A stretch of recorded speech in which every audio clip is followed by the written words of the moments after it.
Would you like a framework for understanding how you can apply all of the skills, tools, patterns, and models of neurolinguistic programming and neurosemantics? If yes, my hope for you is that you're really going to enjoy this video, because this is going to be my first time ever online sharing the free model, the model that I've developed and I've been using with my live face-to-face training clients in order to understand better how to apply all of these kind of skills and tools that we have in this rich and robust field. So in my experience, the main reason why people come to the field of NLP, in terms of if we chunk up in terms of their intentions, is either they want to apply the skills and tools to themselves for some sort of personal development, personal growth application, or they want to apply them for others for some sort of influence application. And that influence application includes leadership. They want to be a better leader. Sales, they want to be a better salesperson, or maybe they just want to be more influential in their life. And of course, that includes coaching. They want to coach other people to improve their lives, to improve their skills, and to achieve their outcomes.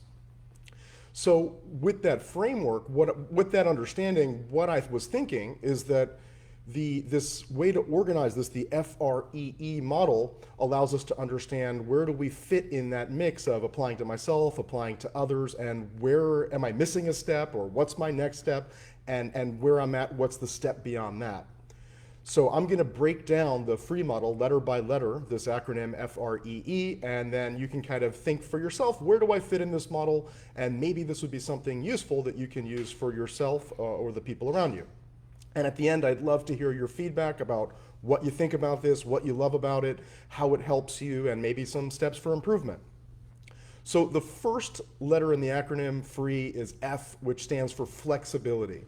And that's really the first step in any new NLP skill, any new NLP model, is how flexible are you with that model, with that skill, with that pattern yourself. And that means basically applying to self. So the key is going to be always apply to self first. The first key is going to be flexibility. An example of this would be, let's just use a physiological example. So let's say you're a really fast talker and you love to talk really, really fast. It's unconscious because you're just a really, really quick talker. Well, now if you have someone in front of you who's more of a slow talker and you're trying to have a communication with that person, first of all, you're not going to be very comfortable in yourself. Second of all, they're not going to feel very much rapport. They're not going to feel connected with you. And so if you're not flexible to change the speed of your voice, the volume of your voice, to change your communication patterns, then you're going to have a hard time connecting with other people and to ultimately influence them if that's one of your goals, whether it's coaching or leadership or sales or so on.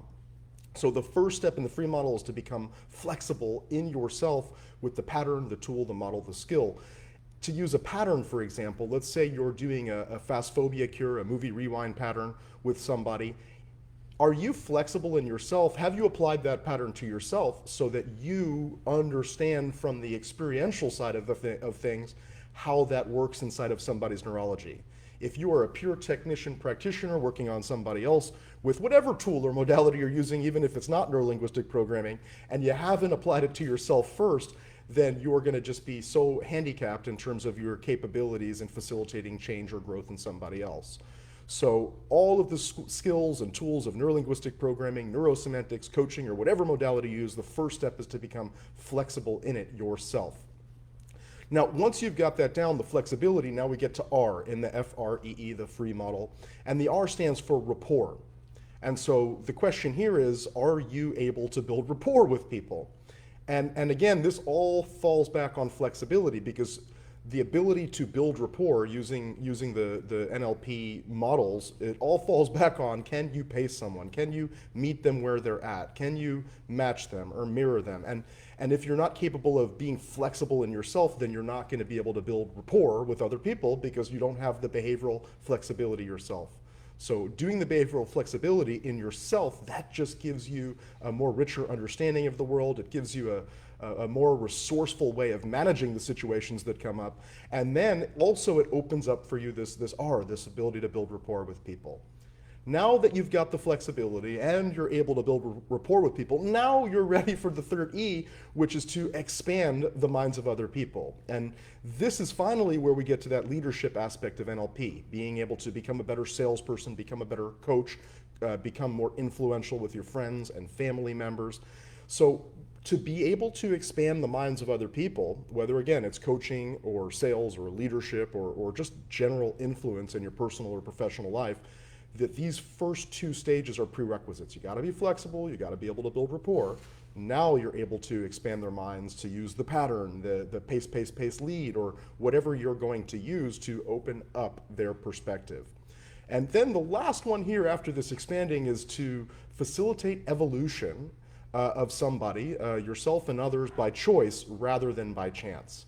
And this is a piece that I think is missing in a lot of NLP, and neurosemantics does a good job of adding this, which for me, this is the self-actualization piece. So you can help people to change, let's say. You can help them to expand their model of the world, whether it's leadership or sales or coaching or whatever. But if you're helping them just to change a little bit, is it aligned with their larger evolution? Is it aligned with their self-actualization? If not, then they're going to continually have more and more stuff to work on, and sometimes we can expand someone's mind in a way that does not open up the highest evolution for us and for them, in which case it's not going to be the highest quality change, the most lasting and resilient change that we could help someone to make. So that's the free model. Become flexible in using the models, the skills, the tools, the patterns yourself so that you can build rapport with people, to have deeper relationships, stronger connections, so that you can ultimately either lead them or be led by them, because in that rapport phase we might find out that we are the ones who need to follow, not the ones who need to lead, and all in service of our higher evolution. So I hope you found this model valuable. Again, this is my first time ever sharing this online in a video format. I'm really curious to hear what you think. What are you learning from this? What are you taking away from this? What are your questions, your comments, and your feedback? Leave them wherever you can around this video. I'm genuinely curious to hear about them. If you don't know me, my name is Jason Schneider. I'm the founder of the Perception Academy, where I facilitate coaches, leaders, and personal developers to unleash the highest and best of human potential, starting with themselves. And I look forward to seeing you in the comments section and in future videos. So I'm wishing you a wonderful rest of your day and increased flexibility, deeper rapport, higher levels of expansion and influence in yourself and others, and all around an aligned personal evolution with your highest and best self.